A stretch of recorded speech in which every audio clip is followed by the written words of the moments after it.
யாரு பேரையும் நேரடியாவே சொல்ல மாட்டேன்றான், யாரு பேரையும் அழுத்தமாவே சொல்லவே மாட்டேன்றான். இவனுக்கு என்ன பயமா?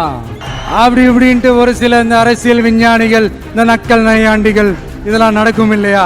அவங்க எல்லாருக்குமே நான் சொல்லிக்கிறது என்னன்னா, இங்க சில பேரோட பேர்லாம் சொல்லாம விட்டதுக்கு காரணம் சொல்ல முடியாம அப்படின்றதெல்லாம் கிடையாது, சொல்ல தில் இல்லாம அப்படின்றதெல்லாம் கிடையாது.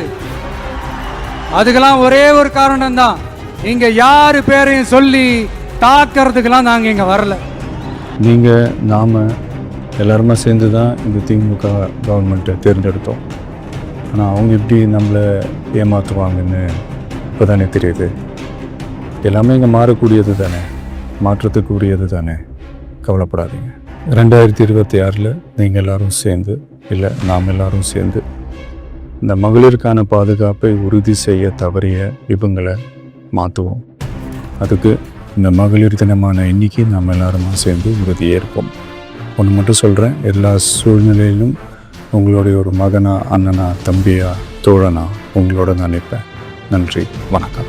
அன்னைக்கு மாநாட்டுல அத்தனை பேர் முன்னாடி என்னடா இந்த விஜய் யாரு பேரையும் நேரடியா சொல்ல மாட்டான், இவனுக்கு என்ன பயமா அப்படின்னு பேசினவரு இன்னைக்கு டிஎம்கேன்னு நேரடியா சாடி பேசினது பலரையுமே அதிர்ச்சிக்குள்ளாக்கி இருக்கு. தளபதி விஜய் மாநாட்டுல பேசின வீடியோவும் இப்ப மகளிர் தினத்திற்காக பேசின வீடியோவும் சமூக வலைத்தளங்கள்ல வைரலா பரவிட்டு இருக்கு. மகளிர் தினத்தை முன்னிட்டு தளபதி விஜய் அவர்கள் மகளிருக்கு வாழ்த்து தெரிவிச்சிருக்காங்க. இந்த நிலையில இதுல அக்கா, அம்மா, தங்கை, தோழின்னு எல்லாருக்கும் வாழ்த்து சொல்லியிருக்காங்க. பாதுகாப்பே இல்லாத இடத்துல எப்படி சந்தோஷமா இருக்க முடியும் அப்படின்னு அவரே ஒரு கேள்வி எழுப்பி, அதுக்கு டிஎம்கேவை நம்ம நம்பணும், ஆனா அவங்க நம்மளை ஏமாத்திட்டாங்க, 2026 நம்ம காத்திருப்போம், எல்லாரும் ஒன்னா சேர்ந்து வேலை பார்ப்போம் அப்படின்ற மாதிரி சொல்லியிருக்காங்க.